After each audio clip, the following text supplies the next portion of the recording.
Hello, welcome back, Leading Women in Tech. We are on the fifth and final day of the 2022 Success Path Planning Workshop.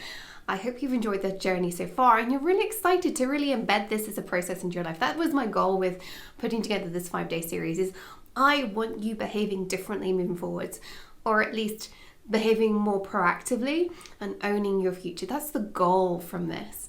I want you to put in place your own process potentially, but I would have given you lots of ideas and nuggets of wisdom this week to actually create your own future deliberately, because that's a mistake a lot of us make.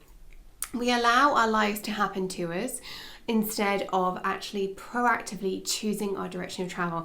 Everything you've done up until today is about ensuring the direction of travel is the one you want rather than just staying in reactive mode.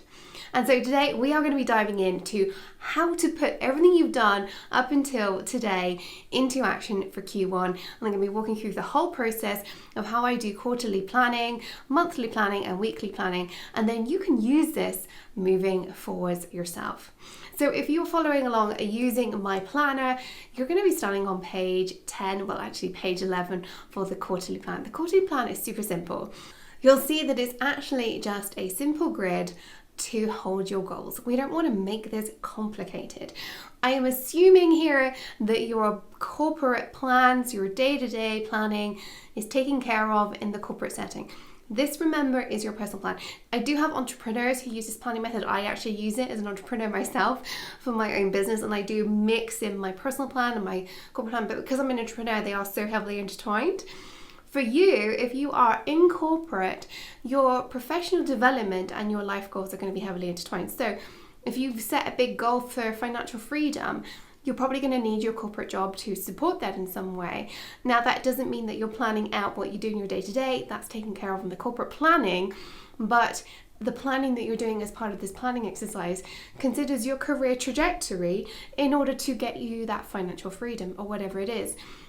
If your goal is around, doing something amazing and enabling a group of extraordinary people to do something extraordinary, your career is the easiest way to do that, unless you're already a multimillionaire who doesn't need a job, right? And you're going to create a non-profit that you don't really care about the success of. And even then, actually, you probably do care about the success. So what is it that you are going to be doing that is going to enable? Have this all front and center. And then what we're going to do is literally take some of those sub-goals you identified yesterday and say, well, what can I do in a quarter? You may well need to reduce some of those goals. You've got some goals and milestones yesterday. What could you realistically do in a quarter? And I prefer you to underestimate than overestimate.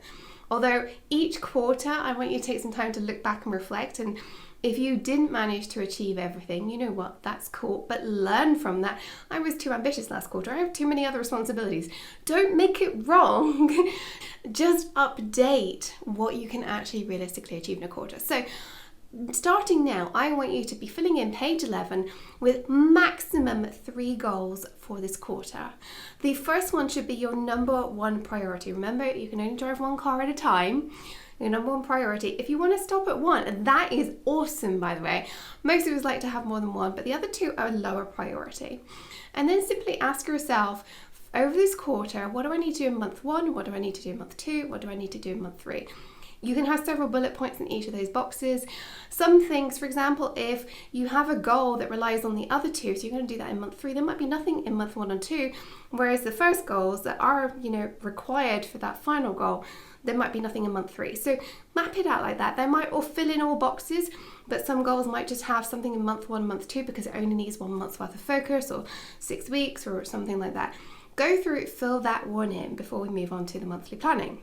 Once you have completed that, it is time to move on to page 12, where you're going to start filling in your January plan.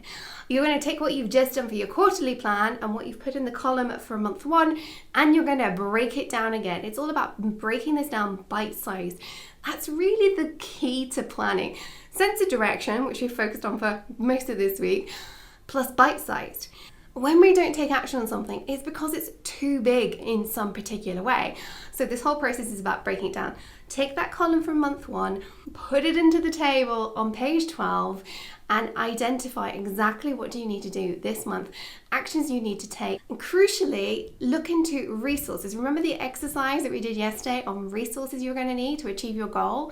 Well, today we're going to take that and we're going to break it down even further. Make sure you have the resources identified at the beginning of every month, so starting with January. What do you need to make sure that your goals happen? And ideally, if you map it explicitly to the goal, as this table will encourage you to do, you know that I can't really start this goal until I have that resource. Sometimes there aren't any resources, but just make sure you take note of them.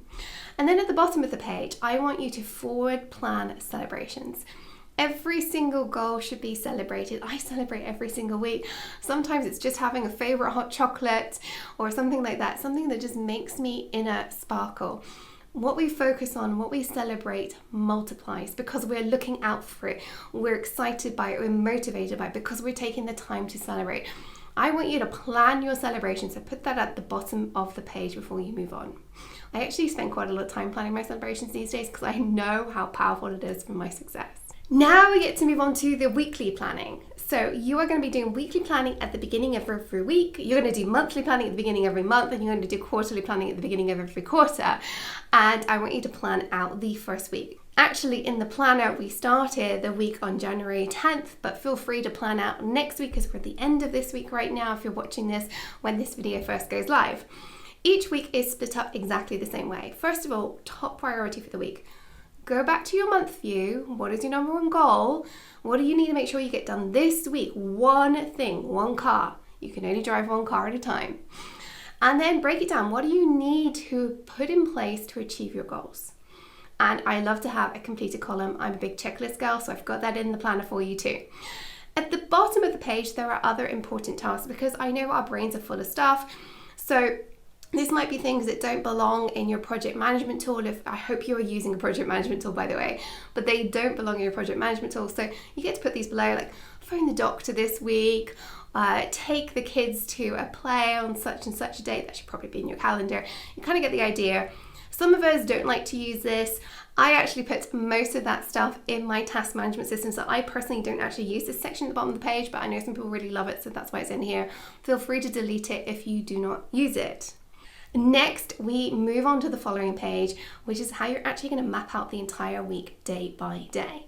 So some people don't use this because you only really work on this side of your life on the weekends, maybe if you've got a very busy 9-to-5 job. But if you want to do something every single day, which I highly recommend because habits are easier when we do it every single day, brushing your teeth, we don't forget that because we do it every day. But if you say, I'm going to exercise one day a week, it's really hard to build that habit. So I actually think it's much better to spend 10 minutes doing something every single day just to build the habit.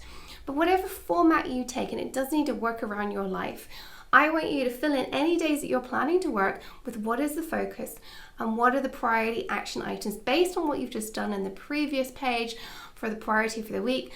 What are the priority action items that are going to move the needle on those goals? That's what we're trying to do here. 5 minutes of action adds up to a lot over the space of a month. Okay, that's what you're going to fill in on page 14 of the planner. You're just going to map out your entire week. So you do pages 13 and 14 at the beginning of every week. I actually now do it on a Friday. I've done it on Sundays. I've done it on Monday mornings. You need to find the time that works best for you. I like to do it at the end of my Friday. Wrapping up makes me feel like set up for success, and I go into the weekend feeling really excited about what's coming next week, but I love my life. Some people, and I certainly was one of these, I got very stressed out by that. And so I used to do it on Monday morning because I got so stressed out about thinking about it all weekend. That was before I learned how to really love my job. It talks about the scorecard a little bit that you filled in yesterday. Now that you've done that, you've got your quarter, your month, and your week mapped out. Congratulations. Now what you're going to do is every week at the beginning of the week or at the end of the week, as I just said, you are going to fill in your next week. Now, at the end of January, you're going to find on page 19 of the planner, there is a month in review. I want you to spend 10 minutes asking yourself what worked, what didn't work, what do I want to keep doing, what should I stop doing? And there's also some prompts in there about your life, and I really want you to fill those in. Go and take a look at them. Did you meet your goals this month is another thing I really want you to ask, and how do we need to adjust them moving forwards is very, very important. The monthly review page covers all of this. You need to do that before you do your next month plan. That's super important. Do not skip it. That's possibly the most important thing after getting the direction of travel right, is always do a monthly review. Similarly, you'll have a quarterly review, and you're going to have a quarterly scorecard check-in. And all of that will feed into how you plan for the next quarter. So make sure you do not skip it. So there you are. That is the overview of the planner. You've had the whole 5 days now. You can see we've been ramping up a little bit. And although there's a lot more detail today, you now are into the more mechanical piece. You've done the hard work, even if you've now got to take those sub goals and break them down into monthly and weekly goals. You've done the hard work. The hard work is getting that direction of travel and that vision and that purpose, because that is what's going to get you up on the bad days. And it's the bad days that are the hardest, right? Hopefully this is also going to create more sparkly days for you. And I can't wait to hear how you're getting on with the planner. I can't wait to hear actually how your scorecard moves throughout the year. So do make sure you're keeping me posted over in Leading Women in Tech, in the Slack community, the Facebook community, the LinkedIn community. I'm in all three. I would love to hear right now and also throughout the year, how are you getting on with your goals? I look forward to seeing you again soon.